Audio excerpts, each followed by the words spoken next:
Bapak,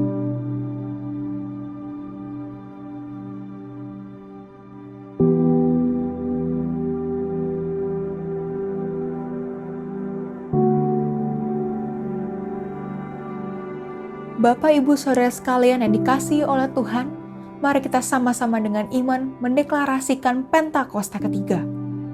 Pentakosta ketiga adalah pencurahan Roh Kudus yang dahsyat di zaman ini, melebihi yang terjadi di Azusa Street. Pentakosta ketiga akan mengakibatkan penuaian jiwa yang terbesar dan yang terakhir sebelum Tuhan Yesus datang kembali. Pentakosta ketiga akan membangkitkan generasi Yeremia, yaitu anak-anak muda yang dipenuhi Roh Kudus, cinta mati-matian kepada Tuhan Yesus, tidak kompromi terhadap dosa, dan akan bergerak untuk memenangkan jiwa. Pentakosta ketiga lahir di Indonesia dan bergerak ke bangsa-bangsa. Gerakan ini dari timur ke barat dan akan kembali ke Yerusalem.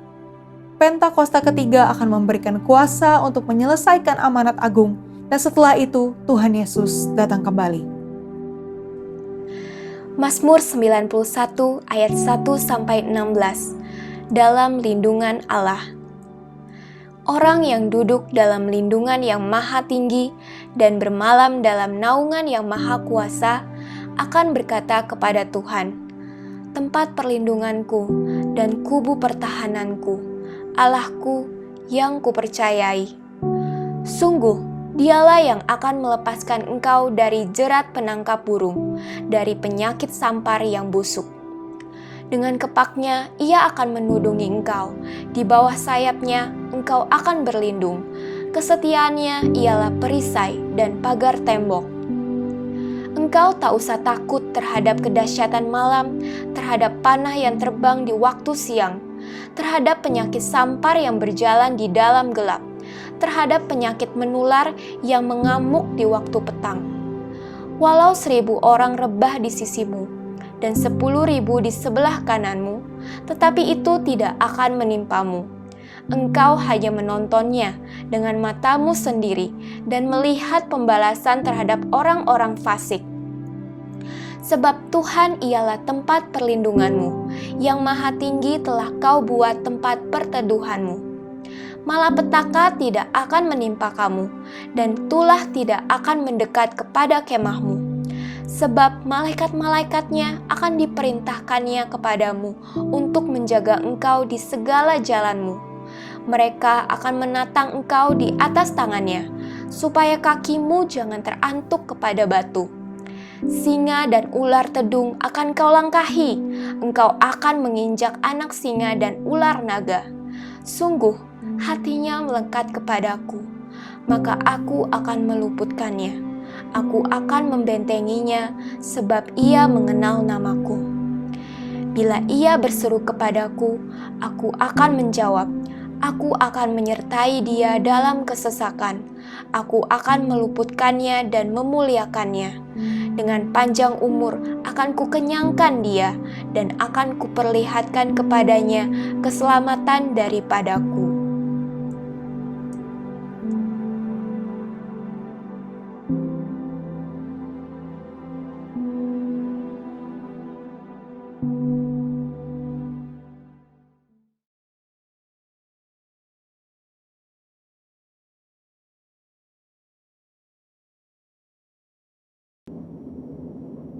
Shalom saudara, dalam Voice of Pentecost kali ini kita akan membahas bagaimana caranya mengikuti kehendak Bapa. Apakah saudara pernah merasa sudah berbuat baik, melakukan ini dan itu, bahkan mengorbankan banyak hal, namun sepertinya permohonan kita tidak dijawab atau tidak sesuai dengan harapan kita? Matius 26 menceritakan tentang Yesus yang menghadapi waktu-waktu terakhir sebelum penangkapan di Taman Getsemani. Yesus takut dan ia berdoa 3 kali, supaya cawan atau hal yang akan dilewatinya untuk berlalu. Namun Yesus tetap berserah, biar kehendak Bapa lah yang jadi. Seringkali kita berdoa dan meminta supaya doa kita dijawab. Namun sebenarnya kita sudah memiliki atau mengharapkan jawaban sesuai keinginan kita sendiri, bukannya merindukan jawaban yang daripada Bapa. Sikap Yesus pada peristiwa tadi menunjukkan betapa ia dihadapkan dengan keadaan yang sulit. Tapi Yesus memilih untuk berdoa dan meminta supaya kehendak Bapa yang jadi. Doa Bapa kami diajarkan oleh Tuhan Yesus kepada murid-muridnya, di mana salah satu bagiannya merupakan sebuah permintaan. Jadilah kehendakmu di bumi seperti di surga. Doa ini mengajarkan untuk kita hidup berserah dan percaya sepenuhnya kepada Bapa. Sekarang, kita akan mengetahui maksud dari hidup yang mengikuti kehendak Bapa. Yang pertama, kesadaran untuk menempatkan kehendak Bapa jauh di atas kehendak pribadi kita. Kita adalah orang yang sudah ditebus dengan harga yang mahal dan lunas dibayar oleh darah Kristus. Di Roma 6 ayat 22 juga disebutkan, kita telah dimerdekakan dari dosa dan menjadi hamba Allah. Kehidupan kita bukanlah milik kita sendiri, tetapi milik Bapa. Sudah sepatutnya kita mengikuti kehendak Bapa. Yesus menyampaikan permohonan kepada Bapa di surga. Namun Yesus juga dengan tegas menyatakan, tetapi janganlah seperti yang ku kehendaki, melainkan seperti yang engkau kehendaki. Hidup manusia memang tidak terduga, karena kita tidak tahu apa yang akan terjadi besok. Maka dalam Yakobus 4 ayat 15 dikatakan, sebenarnya kamu harus berkata, jika Tuhan menghendakinya, kami akan hidup dan berbuat ini dan itu. Yang kedua, memahami dan menerima konsekuensi dari penyerahan diri terhadap kehendak Bapa. Kembali ke peristiwa yang dialami Yesus di Taman Getsemani. Setelah berdoa dan menyatakan, jadilah kehendakmu, yang terjadi adalah penangkapan, penyiksaan, dan penyalipan. Tetapi Yesus tetap taat dan menjalankan kehendak Bapa tersebut dengan tulus hati. Rasul Paulus menjelaskan lebih lanjut dalam Filipi 2 ayat 7-8. Yesus merendahkan dirinya untuk melakukan kehendak Bapa. Demikian juga kita temukan di kisah Ayub. Tentu kita mengingat betapa hidup Ayub diberkati oleh Allah. Lalu dalam seketika Ayub mengalami pencobaan yang begitu berat. Tetapi dalam Ayub 2 ayat 10b, ia berkata, apakah kita mau menerima yang baik dari Allah, tetapi tidak mau menerima yang buruk? Dalam kesemuanya itu, Ayub tidak berbuat dosa dengan bibirnya. Bahkan di tengah pergumulan yang dialaminya, Ayub memilih untuk tetap menerima kehendak Bapa. Roma 8 ayat 28 berkata, kita tahu sekarang bahwa Allah turut bekerja dalam segala sesuatu untuk mendatangkan kebaikan bagi mereka yang mengasihi Dia, yaitu bagi mereka yang terpanggil sesuai dengan rencana Allah.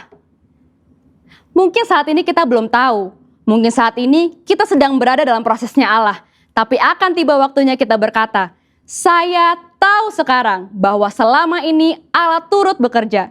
Tuhan Yesus tidak pernah mengecewakan saudara. Mungkin tidak mudah, tapi mari sama-sama kita berjuang untuk menjadi pribadi yang mengikuti kehendak Bapa dengan menyadari hidup kita adalah kepunyaan Bapa, taat dan penuh ketulusan. Nah, untuk saudara sekalian, saya ingin mengajak saudara untuk berdoa Bapa kami. Mari kita berdoa. Bapa kami yang di surga, dikuduskanlah namamu, datanglah kerajaanmu, jadilah kehendakmu, di bumi seperti di surga. Berikanlah kami pada hari ini makanan kami yang secukupnya, dan ampunilah kami akan kesalahan kami, seperti kami juga mengampuni orang yang bersalah kepada kami. Dan janganlah membawa kami ke dalam pencobaan, tetapi lepaskanlah kami daripada yang jahat, karena Engkaulah yang mempunyai kerajaan dan kuasa dan kemuliaan sampai selama-lamanya. Amin. Untuk penjelasan lebih lanjut dari tim teologi kami, silakan klik link yang ada di atas atau scan QR Code yang tersedia. Salam integritas, Tuhan Yesus memberkati.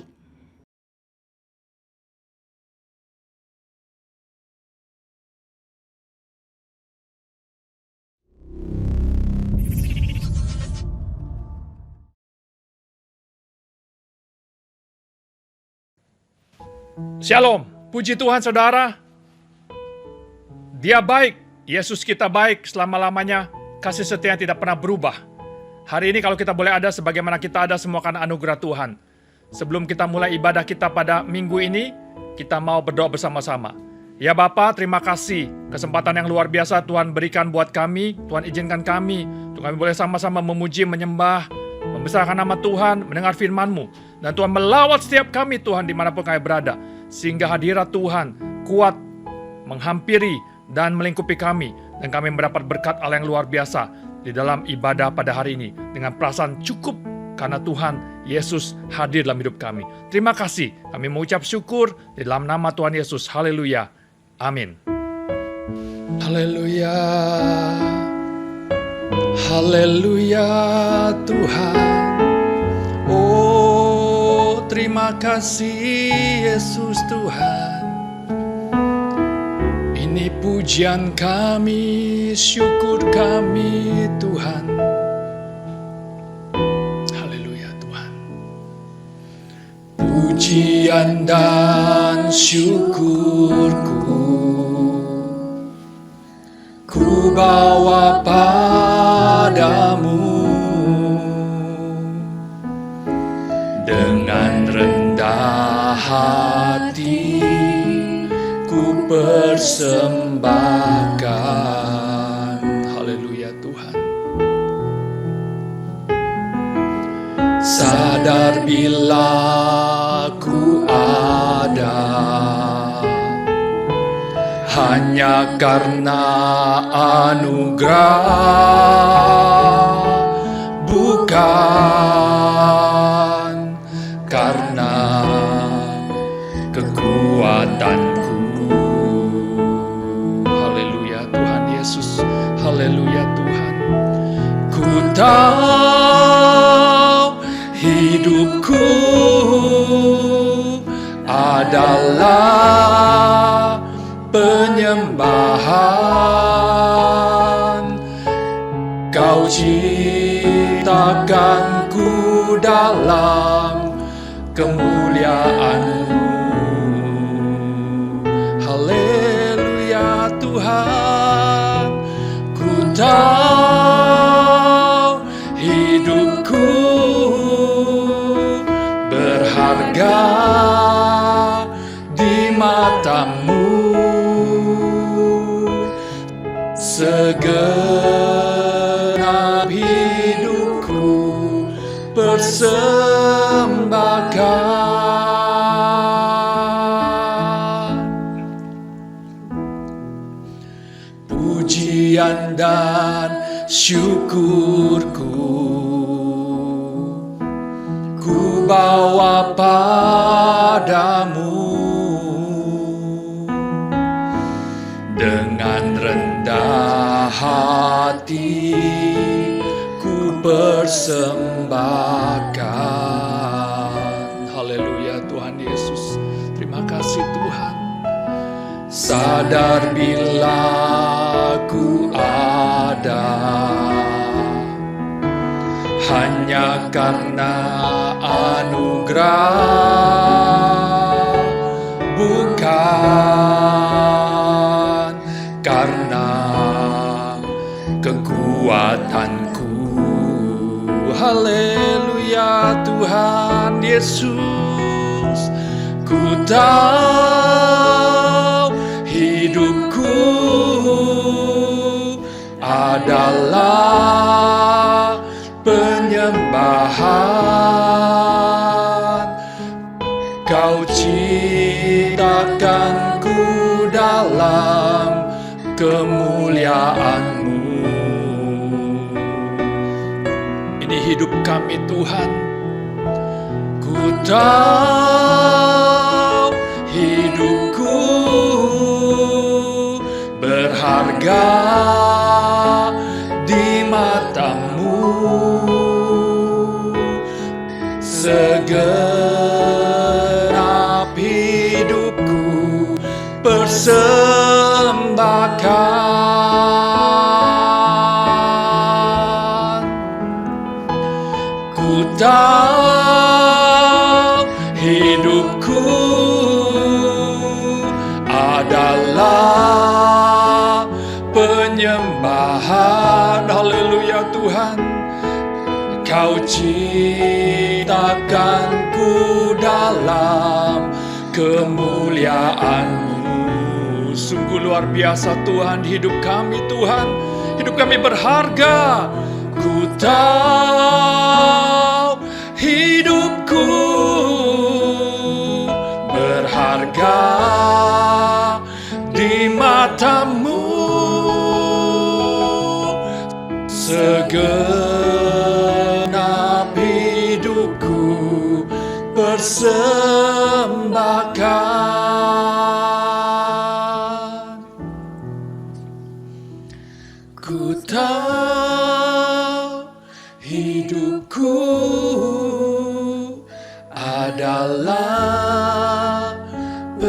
penyembahan ya Tuhan. Kau ciptakanku dalam kemuliaan-Mu. Betapa kami berharga di mata-Mu Tuhan. Hidup kami berharga. Ku tahu hidupku berharga di mata-Mu. Segenap hidupku persembahkan. Dengan segenap hatimu katakan, ku tahu hidupku, ku tahu hidupku adalah penyembahan. Kau ciptakanku dalam kemuliaan-Mu. Haleluya Tuhan. Terima kasih Tuhan. Ku tahu hidupku berharga di mata-Mu. Segenap hidupku persembahkan. Oh, haleluya Tuhan.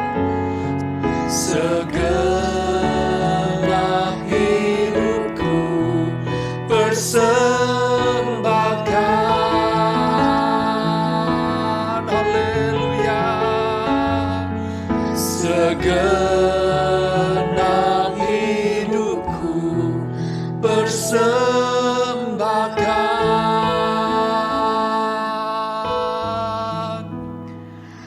Haleluya Yesus Tuhan. Terima kasih Tuhan. Haleluya Yesus. Terima kasih Tuhan. Kami persembahkan hidup kami Tuhan sebagai persembahan yang kudus, hidup tak bercacat, yang berkenan kepada Allah. Sebab itu ibadah kami yang sempurna Tuhan Yesus. Oh, terima kasih Tuhan Yesus. Haleluya. Oh, sikini bikida syukura kara kara kara kara syukura kara basya kara bala bala bala bala bala bala bala bala bala karaba syukura karaba shikira karaba sya karaba karaba syukura karaba sya kara bala bala bala bala bala bala bala bala bala bala bala bala bala bala bala bala. Haleluya Yesus. Terima kasih Tuhan. Engkau baik, selamanya Kau baik Tuhan. Terima kasih Yesus. Terima kasih Tuhan. Terima kasih Tuhan Yesus. Haleluya, haleluya, haleluya Tuhan Yesus. Tuhan Engkau tak jauh, bahkan dekat, dekat di hidupku. Sungguh ku rasakan betapa Engkau mengasihiku. Haleluya Tuhan, Engkau mengasihi kami. Tuhan Engkau tak jauh, bahkan dekat, dekat di hidupku. Sungguh ku sadari betapa ku merindukanmu. Haleluya Tuhan, Engkau tak jauh, bahkan dekat, dekat di hidupku. Haleluya Tuhan, sungguh ku rasakan betapa Kau mengasihiku. Oh,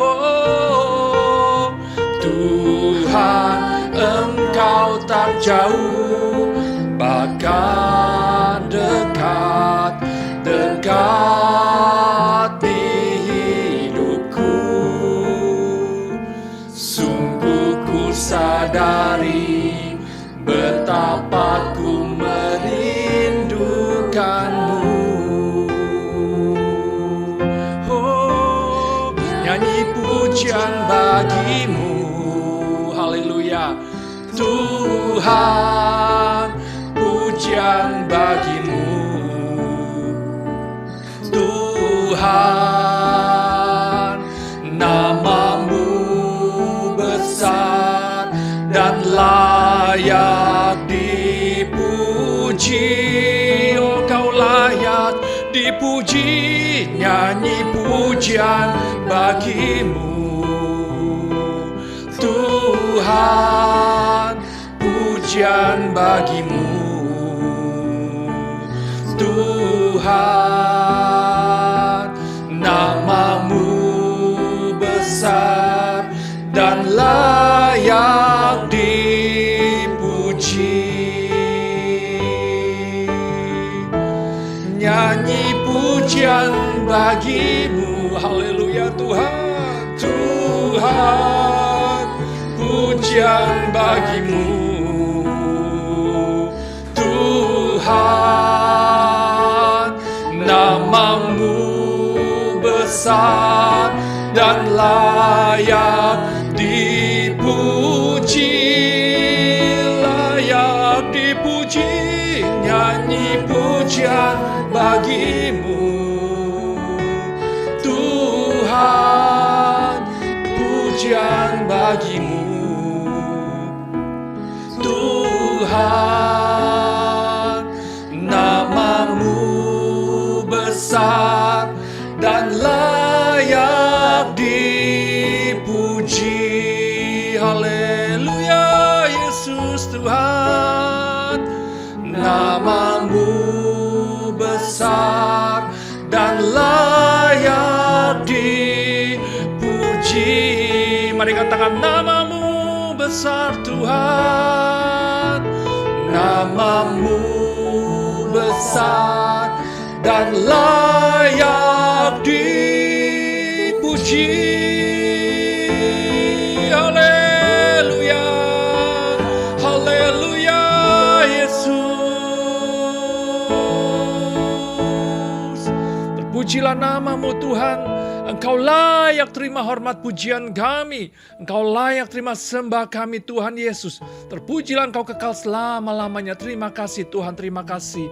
Sementara kami mendengar firman-Mu, ya Abah, ya Bapa, berbicaralah dari bibir mulut hamba-Mu.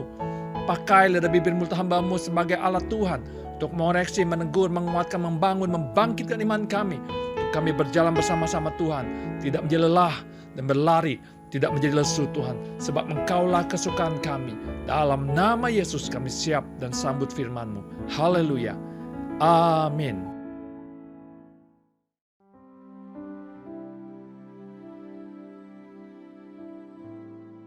Shalom, saudara yang kasih Tuhan. Saya percaya Tuhan Yesus selalu menyertai dan memberkati saudara berlimpah-limpah. Tahun 2021 adalah tahun integritas. Siapa saya ketika tidak ada yang memperhatikan? Nah saudara, hari ini saya ingin menyampaikan dari Kisah Rasul 1 ayat 3 yang berkata, kepada mereka ia menunjukkan dirinya setelah penderitaannya selesai dan dengan banyak tanda ia membuktikan bahwa ia hidup. Sebab selama 40 hari ia berulang-ulang menampakkan diri dan berbicara kepada mereka tentang kerajaan Allah. Saudara, ayat ini bicara tentang Tuhan Yesus. Dia menunjukkan diri setelah penderitaannya selesai, setelah dia mati di kayu salib. Pada hari yang ketiga dia bangkit. Dan selama 40 hari dia berulang-ulang menampakkan diri pada murid-muridnya. Untuk membuktikan dia hidup. Yang kedua, dia bicara soal kerajaan Allah. Baru setelah itu dia naik ke surga, saudara. Nah saudara kasih Tuhan, kenapa dia harus menampakkan diri pada murid-muridnya? Karena semua murid-muridnya tergoncang semuanya. Saya percaya saudara, Tuhan pun memulihkan keadaan murid-muridnya. Mempersiapkan murid-muridnya untuk pada hari Pentakosta, pencurahan Roh Kudus besar-besaran. Untuk menjadi saksinya Tuhan Yesus. Saudara yang kasih Tuhan, bagaimana murid-murid tidak tergoncang? Karena selama 3,5 tahun mereka berjalan bersama dengan Tuhan. Mereka melihat pelayanan Tuhan Yesus. Mereka melihat mujizat demi mujizat yang dilakukan oleh Tuhan Yesus di muka bumi ini. Orang buta melihat, orang tuli mendengar, orang bisu berkata-kata, orang lumpuh berjalan, orang kusta ditahirkan. Bahkan mereka melihat orang mati dibangkitkan. Mereka juga melihat Yesus berjalan di atas air dan tidak tenggelam. Orang-orang yang kerasukan setan dibebaskan. Dan waktu ada badai di Danau Galilea, badai itu dihardik dan seketika itu juga tenanglah danau itu. Bahkan mereka berkata, siapa gerangan orang ini? Sehingga danau pun, alam pun taat kepada dia. Soal betapa dahsyatnya Tuhan Yesus itu. Dan tentu saja mereka tidak pernah menyangka, berpikir bahwa Yesus akan mati di atas kayu salib tanpa daya, tanpa perlawanan. Ini menggoncang iman mereka, menggoncang pengharapan mereka. Setelah Yesus mati, mereka berkata, siapa yang akan tolong kita? Nah, saudara kasih Tuhan, oleh sebab itu Yesus berulang-ulang selama 40 hari bicara tentang kerajaan Allah, buktikan dia hidup dan juga memulihkan murid-muridnya. Menyiapkan murid-muridnya bahwa pengharapan janji Tuhan tetap pasti akan terjadi. Demikian juga janji Tuhan untuk setiap saudara dan saya pasti akan terjadi. Sebab Yesus yang kita sembah adalah Tuhan yang hidup. Nah, saudara yang kasih Tuhan, Lukas 24, ada 2 orang murid yang dipulihkan oleh Tuhan dalam perjalanan mereka ke Emmaus. Perikopnya adalah Yesus menampakkan diri di jalan ke Emmaus. 2 orang ini bernama Kleopas dengan temannya. Mereka bercakap-cakap sepanjang jalan. Lalu Yesus muncul di situ menghampiri, berjalan bersama dengan mereka. Tapi ada sesuatu yang menyelubungi mereka sehingga mereka tidak mengenali bahwa dia Yesus. Ya mungkin karena di pikiran mereka bahwa Yesus sudah mati. Nah, selama perjalanan itu lalu Tuhan bertanya kepada mereka, apa sih yang sedang kalian percakapan sepanjang jalan ini? Lalu dengan muka yang muram mereka melihat Yesus dan bertanya, adakah engkau satu-satunya orang asing di kota ini yang tidak tahu apa yang sedang terjadi belakangan ini di Yerusalem? Lalu Yesus bertanya gini, apa itu? Lalu mereka mulai menceritakan tentang Yesus dari Nazaret, seorang nabi yang berkuasa dengan perkataannya. Dikatakan, tetapi tua-tua Yahudi menangkap dan membunuhnya di atas kayu salib. Lah ini alasannya kenapa muka mereka muram, saudara. Mereka bilang, padahal kami berharap dialah yang akan membebaskan bangsa kami, bangsa Israel. Tetapi kenyataannya Yesus mati di atas kayu salib. Saudara, Kleopas dengan temannya, mereka kecewa. Mereka pulang ke Emmaus. Saudara, mungkin kita juga pernah mengalami hal yang sama. Kita sudah berdoa, Tuhan tolong Tuhan, jamah Tuhan, sembuhkan Tuhan. Tapi yang terjadi, yang tidak kita harapkan, yang tidak kita inginkan, itu yang terjadi. Mereka berharap Yesus akan jadi pemimpin, pembebas bagi bangsanya. Tapi yang terjadi, Yesus mati di atas kayu salib. Mereka kecewa. Mereka berpikir, siapa lagi yang bisa tolong saya? Siapa lagi yang bisa memulihkan keadaan saya? Siapa yang bisa membebaskan saya, memberkati saya, menyelamatkan saya? Saudara, mereka kecewa. Mereka meninggalkan Yerusalem, mereka meninggalkan Tuhan. Dan kembali ke Emmaus. Saudara, lalu mereka terus bercerita apa yang terjadi. Di kuburan kosong, murid-murid yang lain, perempuan-perempuan menyaksikan tidak ada Yesus, tidak ada jenazahnya. Lalu Tuhan Yesus menjawab di ayat 25. Lalu ia berkata kepada mereka, hai kamu orang bodoh, betapa lambannya hatimu, sehingga engkau tidak percaya segala sesuatu yang telah dikatakan para nabi. Bukankah Mesias harus menderita semuanya itu untuk masuk dalam kemuliaan? Saudara, jalannya Tuhan bukan jalannya kita. Kita mungkin mengerti visi, mungkin kita mengerti goal daripada Tuhan untuk hidup saudara dan saya. Kita mengerti janji Tuhan yang luar biasa. Tetapi cara jalannya bukan yang kita tentukan, tapi Tuhan yang tentukan. Tuhan katakan, bukankah Mesias harus menderita untuk masuk dalam kemuliaan? Saudara, lalu Yesus mulai menceritakan, mengajar tentang kitab suci di sepanjang jalan. 2 orang murid ini terus mendengarkan dengan seksama. Tanpa disadari, mereka tiba di kampung yang mereka tuju, yaitu Emmaus. Dan Alkitab mencatat, Yesus berbuat seolah-olah ingin meneruskan perjalanan. Saudara, ini ada kalimat yang saya sangat suka. Di ayat 29 dikatakan, tetapi mereka, Kleopas dengan temannya, sangat mendesaknya. Katanya, tinggallah bersama-sama dengan kami, sebab hari telah menjelang malam dan matahari hampir terbenam. Saudara, Kleopas dengan temannya merasakan ada sesuatu yang beda waktu berbicara dengan pria ini.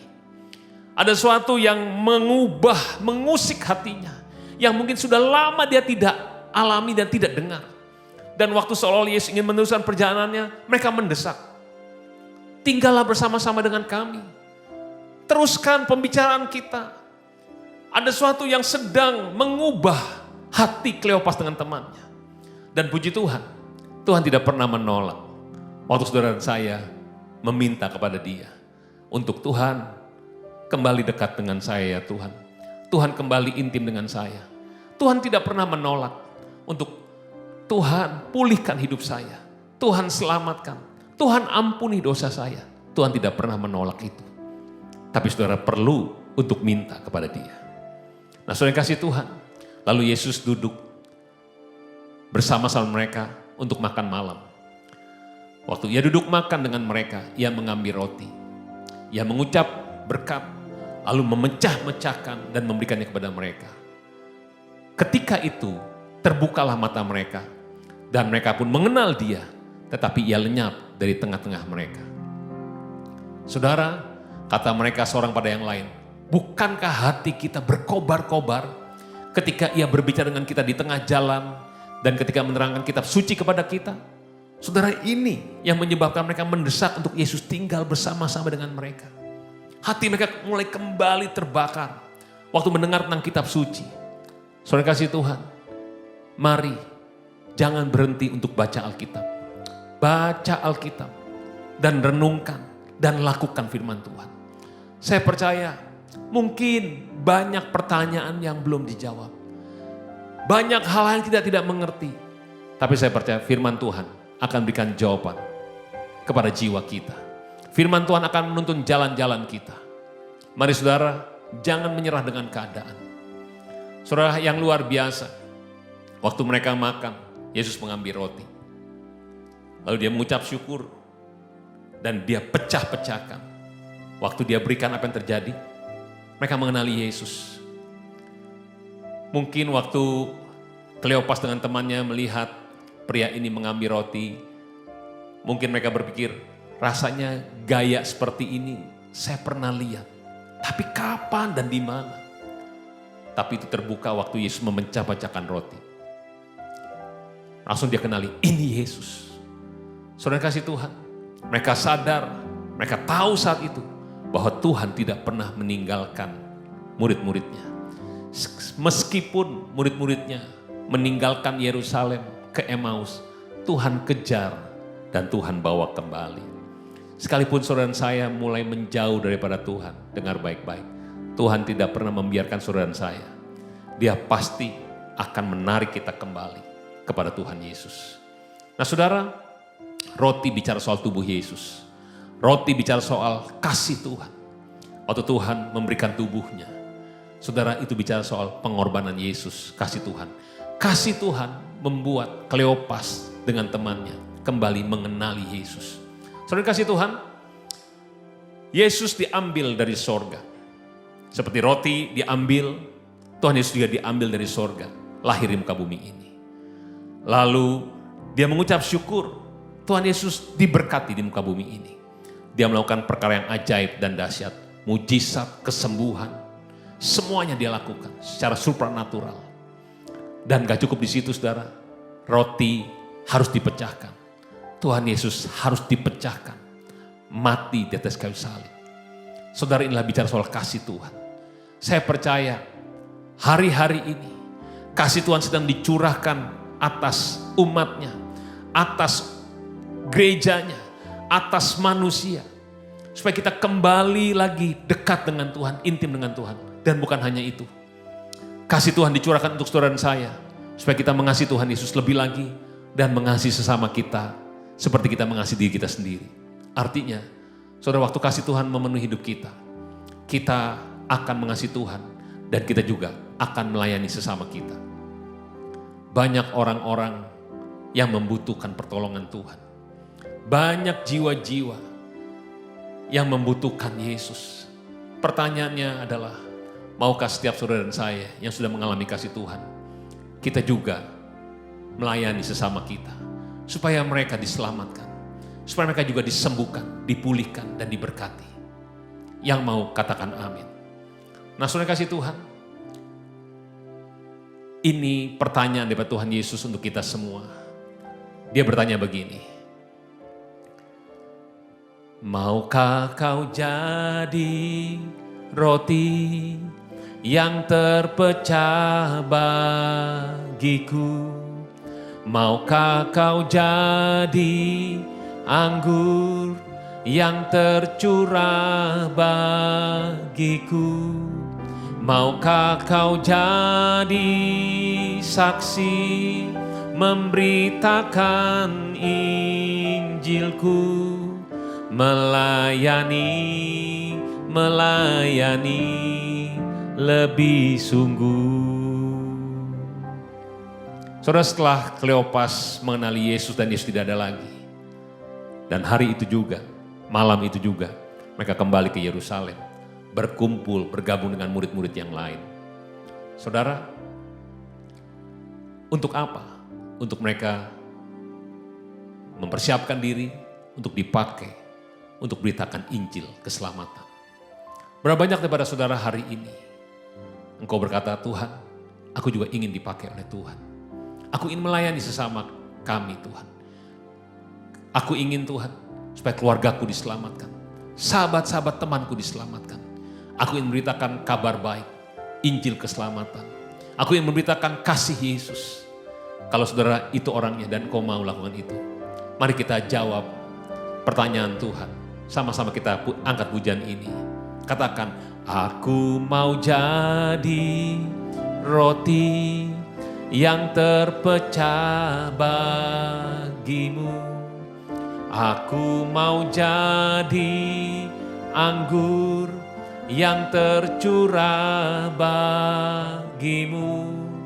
Aku mau jadi saksi memberitakan Injilmu. Melayani lebih sungguh. Katakan melayani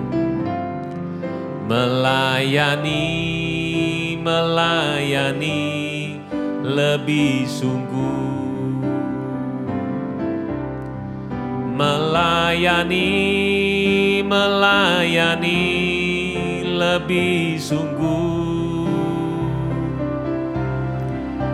Tuhan lebih dulu melayani kepadaku. Melayani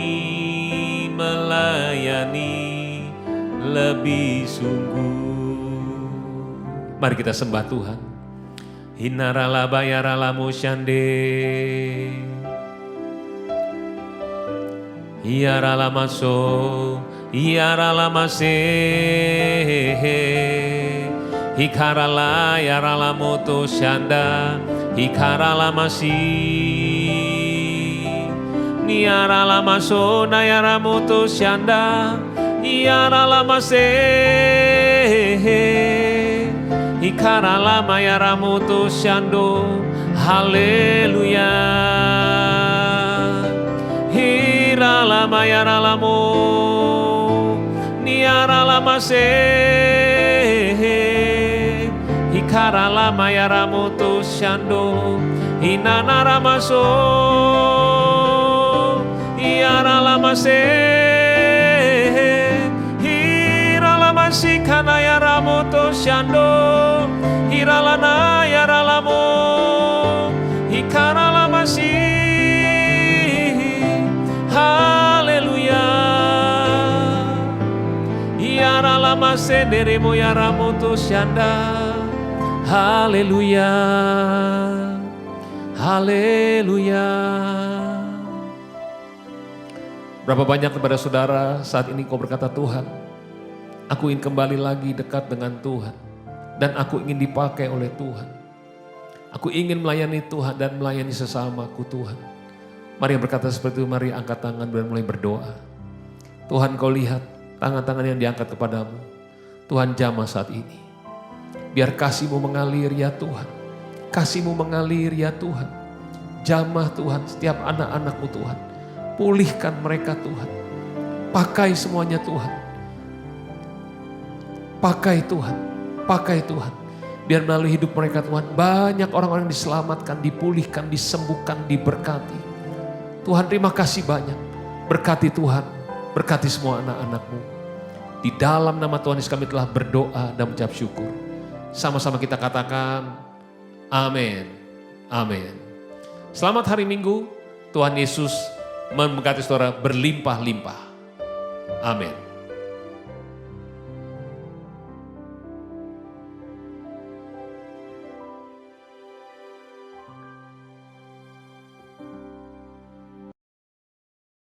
Kekasih Yesus, arahkan hati dan pikiran saudara, angkat kedua belah tangan kita bersama-sama, kita terima berkat dari Bapa di surga. Bapak, Ibu dan saudaraku, terimalah berkat yang datang dari Allah Bapa di surga, di dalam anak yang tunggal Yesus Kristus. Persekutuan, penghiburan, pertolongan, pembelaan, dan bahkan kuasa dari Roh Kudus menyertai kita semua dari hari ini sampai kedatangan Yesus kedua kali, dan bahkan sampai selama-lamanya. Yang percaya diberkati Tuhan bersama-sama kita katakan amin.